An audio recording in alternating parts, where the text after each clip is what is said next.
Tout au long de sa vie, Jésus a inlassablement montré le Père et renvoyé à lui. C'est lui qui l'envoie, qui lui donne sa puissance et lui montre ce qu'il a à faire. Ne se prenant pas lui-même pour la finalité de sa mission, il transmet aux disciples l'enseignement reçu du Père. Je leur ai donné les paroles que tu m'avais données.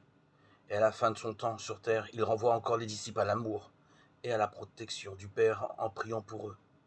Jésus, dans ce va-et-vient de dons et de prières, explicite l'écart et la proximité, la symbiose et la distance qui le relient au Père. Cet enseignement fonde la foi chrétienne, spiritualité où rien ne se joue dans l'immobilisme, la peur de l'autre, ni le chacun pour soi. Le Père et le Fils donnent et se reçoivent. Il n'existe que dans la relation à l'autre. Nous sommes tous appelés à vivre de ce décentrement. Le dialogue intérieur de Jésus avec son Père donne une indication précieuse pour la foi chrétienne comme pour la vie.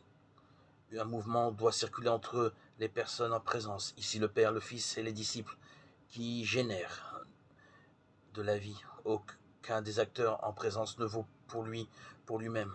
Le Fils et les disciples à sa suite sont là pour montrer le Père, conduire à lui. Toute tentative de faire du Christ le centre unique et principal prend le risque de faire échouer sa mission elle-même. Nous n'avons de sens à suivre Jésus que s'il nous montre le Père.